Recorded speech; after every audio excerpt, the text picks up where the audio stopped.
हम आते हैं सचिन आपके पास। अगर हम अशोक लेलैंड को देखें तो अच्छे स्तरों पे खरीदारी इन्होंने की हुई है और उसका इनको फ़ायदा भी यहाँ पर होता हुआ, लॉन्ग टर्म इन्वेस्टर हैं तो वहाँ पर रिवॉर्ड मिलता हुआ। मुझे लगता है कि बस जो इनकी खरीदारी जियो फाइनेंस की है वो भी ज़्यादा ऊपरी स्तरों पर नहीं है, 332 के स्तर पे खरीदारी इन्होंने की हुई है। दोनों क्वालिटी स्टॉक हैं। बताइए क्या रणनीति लेकर आगे चलें लॉन्ग टर्म के लिहाज से और किस तरह के दोनों स्टॉक आपको नजर आ रहे हैं?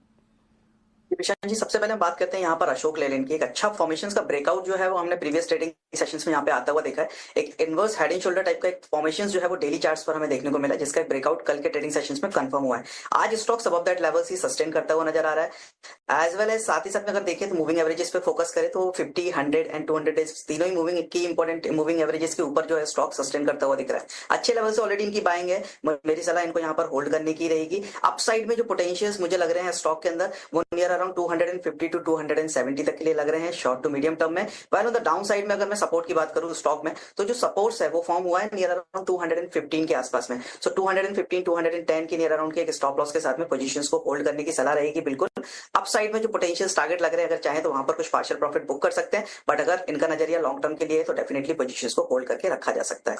इसके बाद हम बात करते हैं नेक्स्ट यहाँ पर जियो फाइनेंशियल्स की। सो जियो फाइनेंशियल्स थोड़ा सा साइडवेज होता हुआ नजर आ रहा है। हालांकि लोअर साइड से अगर देखें तो 300 के आसपास का एक बेस लगाया था और उस बेस को बनाने के बाद में स्टॉक जो है वो कंसोलिडेट होता हुआ नजर आ रहा है नियर अराउंड 320 310 के लेवल्स के आसपास में।